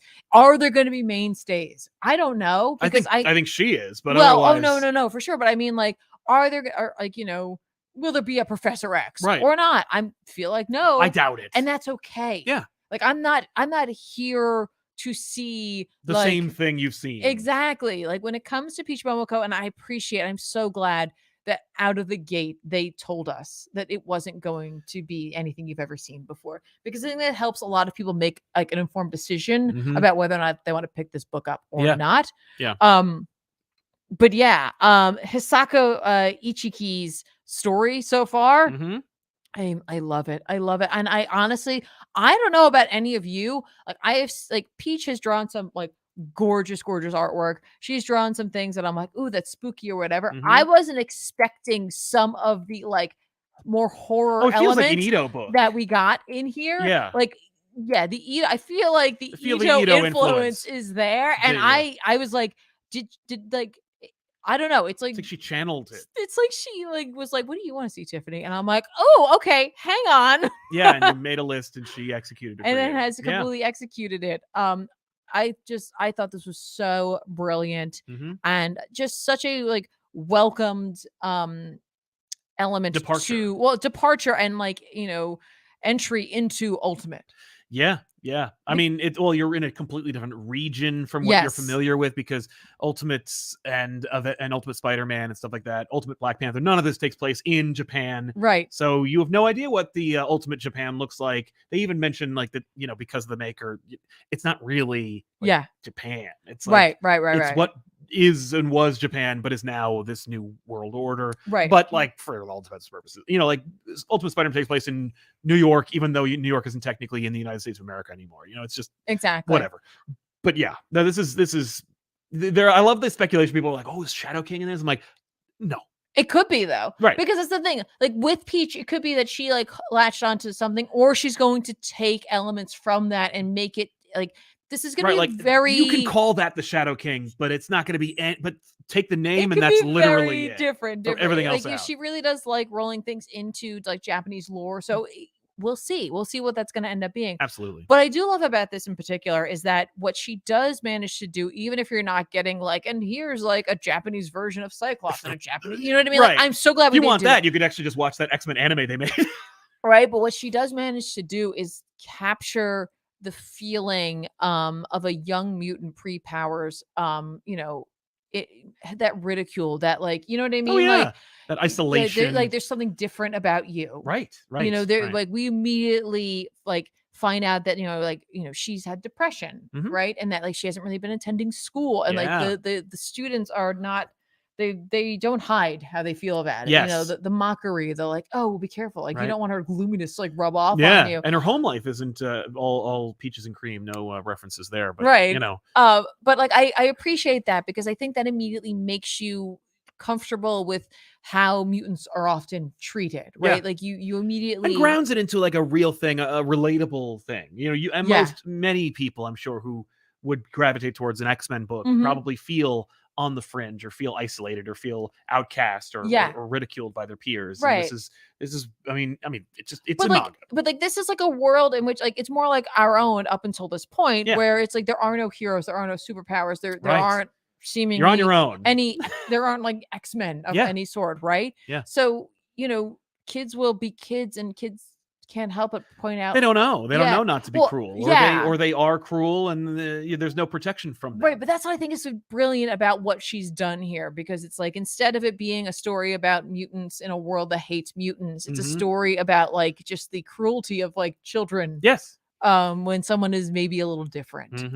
And it just goes from there. Right. To a point where you're like, will this be more of a supernatural story? I think so. Or not? Like, will it be something where it's like you think it's supernatural until it's not? I don't know. I truly trust Peach to take us on this journey. Oh, sure. I think this first issue was a really strong showing of the type of storytelling she wants to do. Like I said, I'm thrilled that they didn't hide what this was going to be, because I think it just allows people to be more open to this very different take on an Ultimate X-Men. If they really did need to make people aware of this. And aware. I think that was it was good thinking. Good thinking. For all the stuff, the oftentimes like hard times that we'll give to Marvel and their marketing team, this was a good decision by everyone involved with it. It was hard not to know. Yeah. Even from just the promotional material involved, like there was nothing that they could have. If Marvel wanted to trick you, there was nothing that Momoko gave you that could have. It's not like they could take one panel out of context and go like, oh boy, if you were a fan of the X-Men Evolution cartoon show, you're gonna love this book. Like, no, they were like, here's this, and this is what it is. Yeah. This issue does a lot. It has a lot to do for itself. Like, it has a heavy lift. It is longer. That's why it has a heftier price reads tag. Well though. It does. No, it reads like it has such a strong pacing. Yes. But like, mine is, because I'm in, Comixology, or Kindle, so there's no ads in there. Mine ended up being like 32 pages of story. But it goes quite quickly. But this issue is like showing you like, this is the world. This is the type of like tone we're gonna be seeing. Yeah. And Peach is really good at that, where it's like there could be something like happy and beautiful on one page, and then you turn the page and tragic, it's like tragic or scary. Sad, and she just has such a mastery, in my opinion, on color. Yeah. The way what she brings to the table, it's just there's like a simplicity to her work, you could say, compared to some of the more hyper detailed comic book artists that you see out there. Totally. But you can't deny that the beauty of her lines, like that's really what it is for me. Like I couldn't help but like, there was like a hand that she like drew at one point in the issue, and I was just like, just her line work it's just gorgeous. Yeah. I also love the fact that at the end there's a lexicon, that was helpful, which explains some things. Like there's a specific cultural reference that I had I didn't know. I was like, I'm putting it together. I'm like, oh, it's this, but I didn't understand the significance. I love that in the end. You'll see that a lot in manga, where it's just like, oh, this means this. And I think it's a nice touch. It allows her the freedom to put these elements in there, but allows us to be able to be part of that like element of culture. So totally. I can't speak highly enough of this book. I think it's a great entry. Like I said, it's very different than Ultimate Spider-Man for sure. Oh yeah. But it's different in that way, where it's like with Ultimate Spider-Man, it's like you've never seen like this version. Well, I was gonna say you've never seen Ben Parker and J. Jonah Jameson like, interact, be buddies. Yeah, no, just interact at all. So like you're already getting something you've never seen before. You might be familiar with those two characters, but you've never seen them like this. Yeah. And it's like you might be familiar with Peach Momoko's work, and you might be familiar with X-Men, but like you've never seen this before. Yeah. And so like so far, Ultimate X-Men, and same with the Black Panther book. Oh yeah. Like here's something entirely different. Here's a different like situation. Here's a different setup for those books. Yeah. Pairing up, Khonshu. Yes. Into that world. Yeah. So I do. That's why I do feel like these could all come together at one point. They're all taking place in different areas of the world. Yes. They all have different tones. Feel like right now like they're a little isolated, right? But I think that they're meant to feel like that for right now. Absolutely, the worlds can grow. Yeah, I agree. Anyway, so yeah, I also read Spider-Man, the Spider-Man, I should say, from here it is, the Spectacular Spider-Man from Greg Weisman and Humberto Ramos, and yeah, this is. Actually, if you're a fan of this channel, because Greg Weisman was on the show and he did give his 2 cents on the subject and tease the book a little bit. But yeah, it's a buddy team up book. It's just Miles and Peter, and the idea is that Peter's like, we don't get together enough, and we should. So Wednesdays at 4, Miles and Peter are going to get together, and no Spider-Man stuff. We're gonna get to know each other. And the funny thing is, of course, that doesn't happen, and they have to Spider-Man out. And so there's a lot of... I think that I like, okay, so obviously some of the good, Humberto Ramos' art, he's back to being, like, Humberto Ramos, like him or leave him, whether you know, and I know people are going to share their opinions about it one way or another, mostly on the negative side. He is a definitive Spider-Man artist. He's one of those people who's just like known for drawing Spider-Man, and he's been drawing him for over 20 years. This is one of those characters, this is one of those artists that's just known for drawing Spider-Man, and he's at the top of his form doing that. Whether you like it or not, it's not like he's lost a step. He's doing his Spider-Man.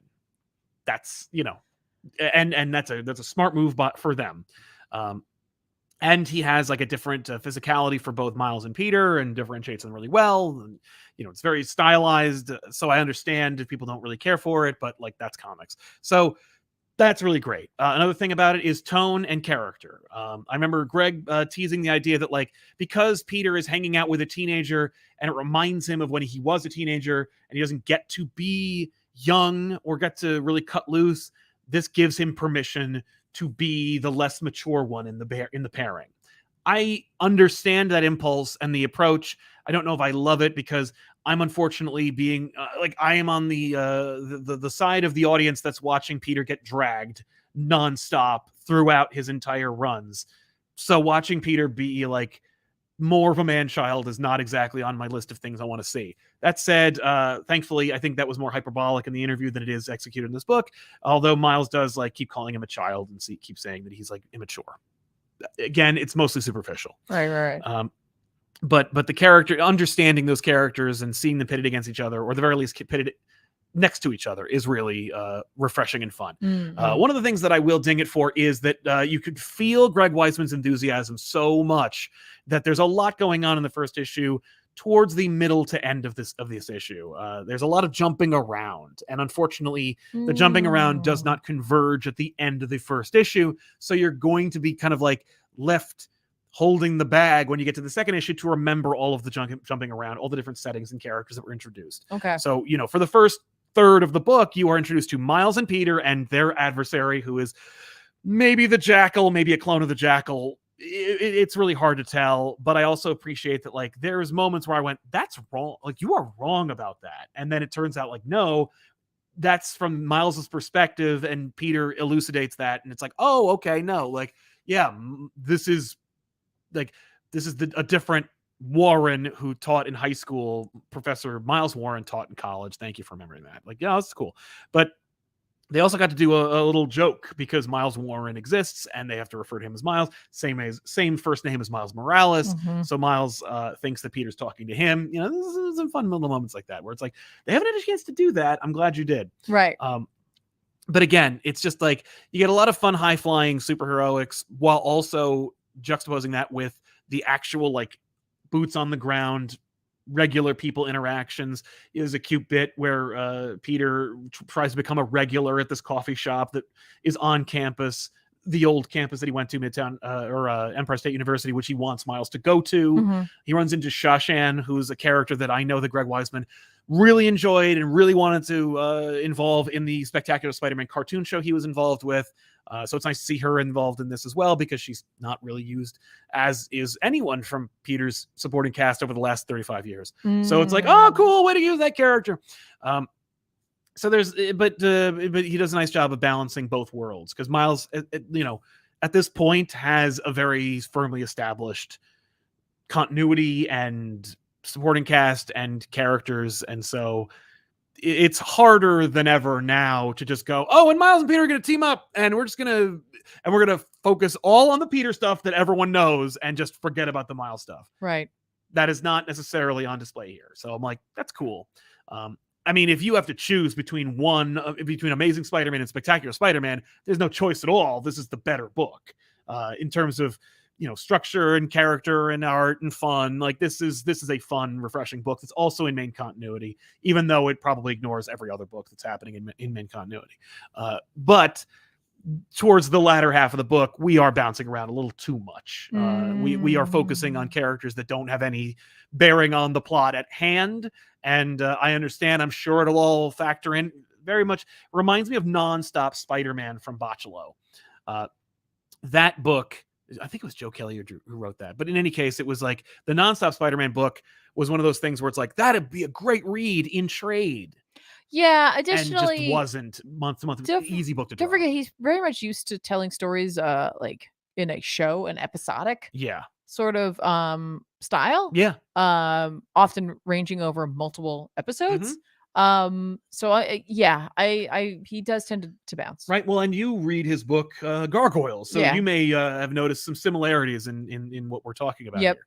But yeah, but overall, I mean, like and like you, it's like I may notice that, but I also like what I'm seeing. There you go. Yeah. And so it is fun. But I will say, it you know what it did, like if I have any other negative to it, it's like it does feel a little old. Oh. Like it reminds me of like a book, like a little old fashioned. a little old fashioned. Well, maybe we need a little old fashioned. Which I think we desperately do for Spider-Man at this point. Which is actually funny because there's a cover we're going to talk about when we recommend books that are coming out this week that we think you should check out. That reminds me very much of the old fashioned days. And it's funny, that's what Western comics do. They trick you with their covers where you're like, wow, I got tricked. And then I read the description and I was like, whew, never mind. We'll talk about that in a second. But Josh Rowland says, just finished Ultimate X-Men. Holy moly, it's incredible. Glad you like it, Josh. But I want to go back to that. There was a super chat from earlier, but like Gotham being in a state of emergency all the time. Yes. I loved the idea that someone there is like, something is wrong. Yeah. Okay, what's going on? Like, do we build this damn city on an Indian burial ground or something? And it's like, actually, if you read Spawn Batman or Batman Spawn, yes. I don't think you meant to say that. Well, it's an expression from it's not literature. An expression we use any longer. Well, my apologies. No, but I was thinking more like another like hero from outside is like, are they? Hey, Gotham, are you good? Are you okay? Yeah. Are you okay, Gotham? Right? I doubt it. I could see. Yeah. Dr. Fate comes and he's like, "This is messed up. Something wrong here. Something's wrong here. Something's wrong. There's a demon named Croatoan that's messing around with it." But yeah. So and Matt Hendry or Herndy says, any shot of another video with Omar from Near Mint, my two favorite YouTube channels, maybe single issues versus collected. What components make a run successful? Absolutely. I know Omar. He's great. We ran into each other multiple times at New York Comic Con, and we did discuss multiple times that we should be collaborating at some point. And I think that'd be fantastic. Totally. We both love comics and we both have similar opinions on them. So I think it's a match made in heaven. Absolutely. Love it. So yeah. You don't have any more books, right? Nope. All right. Let's recommend some comics that are coming out this week that we think you should check out. Hang on. What's your favorite? What's your book of the week? Book of the week. Oh man. Well, I know what yours is, but I think my book of the week has to be The Batman First Night #1. It's a tour de force, just a phenomenal entry, and in terms of art and writing and the concept and embracing the Black Label format such that it is, great. I think I definitely know what mine is, but I got to tell you, honorable mention goes too. No, of the books I read, they were all great. All the X titles, I don't think it was done purposefully, but it is. The other day was International Women's Day, and Women's Day. Well, thank you. I couldn't help but notice that all 3 X books that I read this week were very female forward. Yeah. Which is also kind of an X-Men thing. I think. That is such an X-Men thing. I'm just like, when I think of my favorite ladies from favorite Marvel female universe, superheroes in the Marvel universe are mutants. Kind of just period. Yeah. Tend to be mutants easily. Right? Like just yes. That was the problem. That was the problem with the MCU. When they were like, or Marvel in general, and they were like, who's our Wonder Woman? And everyone's like, Storm, Rogue, Jean. I'm sorry, wait. She-Hulk. They're like, how about Carol Danvers? But yeah, I think because I loved X-Men 32. I just it was really it snap, cool, crackled, and pop, according to Ethan. Snap, crackle, and pop. It's snap, crackled, and pop for certain. And I think Iman did a great job with her parts for Ms. Marvel. But Ultimate X-Men #1, 100% was my book of the week. Oh yeah, yes, 100%. Yeah. If folk are asking if I am playing Helldivers too, yeah, definitely. Transformers #6, Daniel Warren Johnson, Mike Spicer. This is what's coming out this week that we think you should check out. It's the end of the first arc. D-Dubs is stepping away from art duties on this book, and I was like, woof, well, that's the end of the book. Ryan Otley's doing the art for the next arc, and Daniel Warren Johnson's drawing it, and it looks great. So wait, he's drawing it? No. Ryan Otley is drawing it. Daniel Warren Johnson's writing it, and it's going to be great. It looks fantastic. And as much as I was like, Yeah, I think I might have to drop it with Ryan Otley on board. It's like, oh, all right, it's gonna look really dope. So that's great. Batman and Robin #7. This is a really fun series that I've been recommending throughout. Simone DeMeo with art, Josh Williamson on writing. Definitely check out the series if you like Batman being a human being. Inadvertently, I ended up reading like most of this Green Lantern series and Jeremy Adams, and I got to tell you, I really enjoyed it. It's not, the greatest thing in the world, but it's not like because it's bad. It's just that I'm not the world's biggest Green Lantern fan, but it's an easy read if you're not a big Green Lantern fan. So it's like, wow, if you were interested in getting acquainted with Hal, this is the book for you. Ultimate Black Panther #2. I'm looking forward to this book, as you are as well. Brian Hill, Stefano Caselli. This is gonna be dope. So yeah, that's cool. Avengers Twilight #4. I am still reading this book. The last page got me, and the cover was like, yeah, we know. So they put that Thor on the cover. Alex Ross art, but Chip Zdarsky with Daniel Acuna drawing it. Yeah, and also I don't think there's too many more issues of this. There are probably 2 more left of Avengers. Yes, 2 more issues of Avengers Twilight. Thundercats #2. We'll see where this goes from Declan Shalvey and Drew Moss. First issue sold like hotcakes. Will issue 2 follow suit? Who knows? Aliens Black, White, and Blood #2. Yeah, I mean, I'm going to check this out as well. Jackson Lansing, Colin Kelly, and Michael Dowling. Really, really good looking stuff from the previous issue. Though I will say a little boring. So we'll see how it goes. Blood Hunt Diaries #0. Yes. Jed McKay, Pepe Larraz. This I can't believe you took this. I'm sorry. I'm this person. I know. Well, I want to read this because I love what they're doing with the idea of like the R-rated issues and Pepe Larraz doing a Marvel proper book. Yes. So that's gonna be great. I don't know what the hell it even Excuse me, is. X-Men is a Marvel proper book. Yeah. And of course, we both have to recommend Helen of Windhorn #1 from Tom King and Bill Kosavely. I can't believe you took I read this book. It's because okay, so here's the thing. I don't personally know Tom King, so I don't just get these things sent to me. Well, I wasn't either. We did the whole show, and he was like, well, what did you think of Helen? And I'm like, I didn't read it. You didn't send it to me. And he's like, oops. And then he sent it to me like a couple hours later. Yeah. That was weeks. That was a month ago. But still. And I sent it to you. It's not the same. You didn't read it yet, though. No, because you sent it to my... Okay, so my inbox is a disaster, and this man knows that, so I don't know why you'd send anything there. Yeah. That's just irresponsible. Well, it should have been a Slack link. Well, you get too many of those as it is. But yeah, Helen of Windhorn, man. Folks, pick it up. I hope you enjoy it. I hope you enjoy it. I know you will. And so then I looked at this cover and I was like, oh man, Jazzy John Romita Jr. doing a great job with Amazing Spider-Man #45. I love you calling him Jazzy. That's what I know is his nickname, but it's just funny. Well, Stan called his dad that. But yeah, like look at that fun cover. John Romita Jr. has been drawing a lot of superheroes looking down over over like a tall part of a building in the rain lately. Okay. But Spider-Man doing it, there's something about it. Man. He's in his rain period. Yeah. This is really rainy. But this looks so dope, and I was like, yeah, that's really cool, man. Like, what's the solicitation? Gang war's over. What do we got? The gang war is over, but New York City will bear the scars for a long time. Sure, it will. I'll bet. But while Peter was fighting the war, other parts of his life kept going on, and the consequences will be felt here. Oh. So even when Peter was successful at being a hero, and an event I didn't read, is to fail, because that's the Marvel mantra. That's what Tom Brevoort firmly believes. If Peter Parker is succeeding, then Spider-Man must be failing, and if Spider-Man is succeeding, then Peter Parker must be failing. Okay, well, I have to look at the books from this comic week. Yes, you do. But yeah, so what else we got? What else is coming out that we need to check out? Just Wolverine #45. Listen, if you're not on Sabretooth War, you're not going to join it now. You've got a lot more parts to go. I think the last issue is 50. It's 50, so 5 more issues. It's a lot. I'm sorry, everybody. Fall of the House of X #3. Yay. You know I'm reading this. Oh, yeah. Freaking Jerry Duggan writing this. I'm here for it. Let's go. Let's go. Make this happen. Naturally. I'm going to check out Dead X-Men 3. I'm curious. I have to know. They're never going to tell you how they resurrected Tiffany. No, I'm curious how they're going to stretch this out. You mean because they're pretty much done? It feels like it. It feels like that. Well, how many issues is it? Do we know? I think it's 4. Okay, so there's one more issue left. I don't know if you've heard of this Helen of Windhorn #1. Oh yeah, Helen of Windhorn. I think that's from Dark Horse. Oh, what is this? There's a Ghost Rider book coming out. I'll probably look at that because I can't help yourself. I can't help myself. Oh no, I can't help myself. It's a new. Oh no, it's Ben Percy with art by Danny Kim. So yeah, who is the new Spirit of Vengeance? I don't know. We'll find out. Maybe some of the older Spirits of Vengeance didn't get their shot. or get a fair enough shot. No, it could just be that there is a new spirit of vengeance. Maybe it's not that it's Johnny. It's just he's going to be tethered to another spirit of vengeance. Okay. You know, you could read that a lot of ways. It's true. Everybody. Well, it sounds to me like new character. We'll find out. We will find out what that means for sure.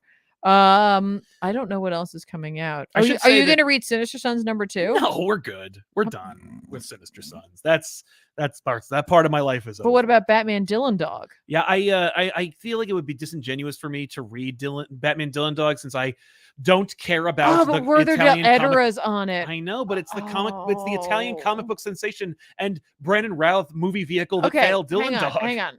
I love Werther Della Edera's I know you do. art. I think it's great. This is also an 88-page comic for $5. That's pretty sweet. I just want to throw that out there, everybody. All right, so Batman Dylan Dog, 88 pages. For those who are looking for like a lot of story. Yeah. You're going to get. And if you love Dylan Dog. I guess that's what it is. I don't know. Yeah. I don't either. I don't know enough about Dylan Dog at all. No, I don't. I literally don't know anything. But I just love that like Batman's crossing over with all these things. Where are the Spider-Man crossovers? That's Marvel, baby. I know. I will say, wouldn't it be great to get another TMNT Batman crossover? Well, I've had 4 of them. I'd like one more. Well, I've already had 4. Yeah, and one of them was out of continuity. That was the animated series. I've already had all of these, but how about some more for me? Well, like look, James Tynion IV had his shot. But like, what about Tom King's Ninja Turtles Batman? Yeah, what about that? And hey, don't forget, I'm not reading this book not because I'm like, I dropped it too. I meant Wesley Dodds. Oh, Wesley Dodds. I was want to remind people, Wesley Dodds still has a comic book coming out. There is still Golden Age Sandman out there right now, and it's in issue 6. Like, so don't forget, everybody. Yeah. Are you reading Symbiote Spider-Man 2099? No, I'm not. Okay. But only because I don't care. Okay. It was written by Peter David. Oh, okay. Well, then normally when I see Spider-Man 2099, I avoid it because if Peter David didn't write it, it's probably not worth my time. Only because I really don't like Spider-Man 2099 if it's not from the 90s. Yeah. But if Peter David's going to write it, then it'll be in his own continuity. So. And oh my God, it's Symbiote Spider-Man. Who's drawing it? Roger Antonio? I don't know who that is, but it's got to be better than the last guy. The Symbiote Spider-Man brand has been like a Peter David staple where it's like these flashbacks. Right. I will read Symbiote Spider-Man 2009 because I have loved his Symbiote Spider-Man series, but Greg Land has drawn every single volume, and I refuse to give money to that. Okay. But so I've missed out on a ton of really fun Peter David retcon stories because Greg Land insists on drawing them. But with Greg Land out of the picture, I can actually enjoy this. Well, there you go. I helped out today. You did. Symbiote Spider-Man 2099, #1. I was hoping that there was going to be some art to maybe explain it. Yeah, no. Not that I could find quickly. No, it's fine. There you go. But yeah. So look at me helping Sal out. I'm only reading a couple books. Well, have you heard of a book from Dark Horse and Tom King and Bill Cosevely called Helen of Windhorn? You know what? I have. Have you? I have. From whom? I've heard about it the most. Yes, have you? Yeah. From the source. Yeah? Did you like it? I don't know. I haven't read it yet because it hasn't come out yet. Oh, that's true. It hasn't come out yet. So really, you have not given it. No one has actually from this channel has paid them any money, which is not true because I pre-ordered it. I actually do have a copy. It isn't here, but it will. Okay. It's on its way. All right. From our friendly local comic Fantastic. store. Yeah, the Nickelback of comics. Nickelback writes music though.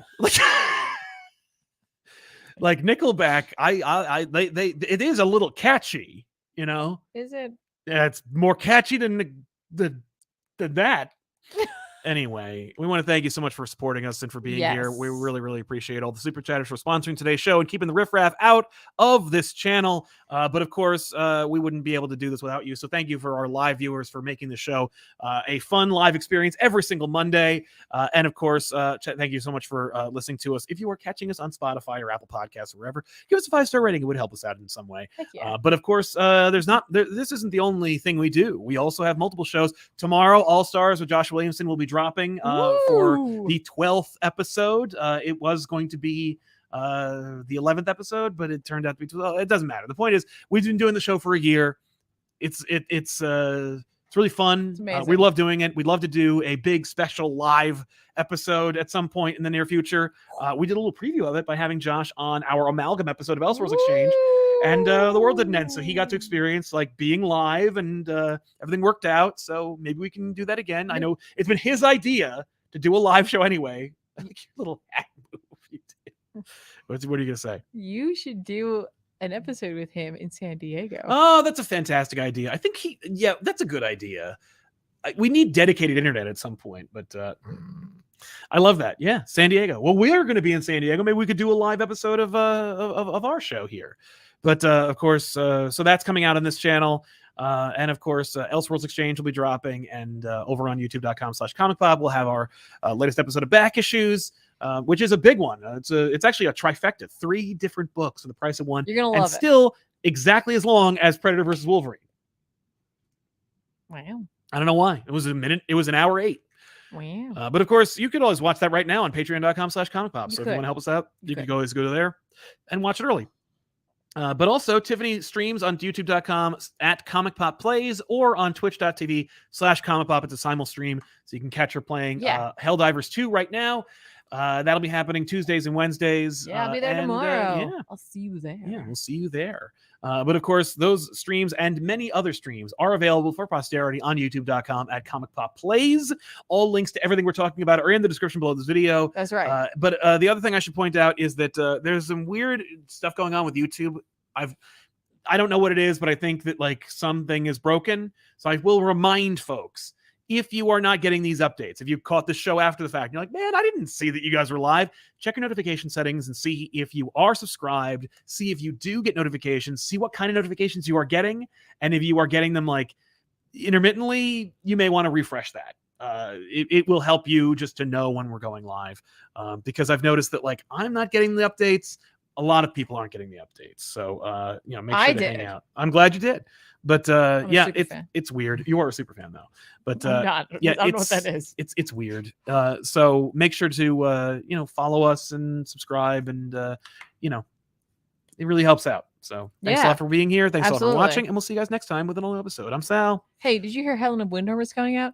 I think a little birdie may have told me that Helen of Windhorn was coming out this Wednesday at your comic book stores. But we did tell you on the Tom King episode of Elseworlds Exchange to pre-order the book. So if you go to your comic book store and you don't find a copy, you should pre-order your books, because that's the only way you're going to make sure you get a copy. That's how we got Ultimate X-Men #1 in physical. That's how we got Ultimate Spider-Man in physical. We did? Yeah, it's at the house. It's been there the whole time. But yeah, I didn't want it to be outside. I didn't want, that's why I didn't bring it. But yeah, so thank you all, and we'll see you guys next time with another episode. I'm Sal. I'm Tiffany. So long, everybody. Bye.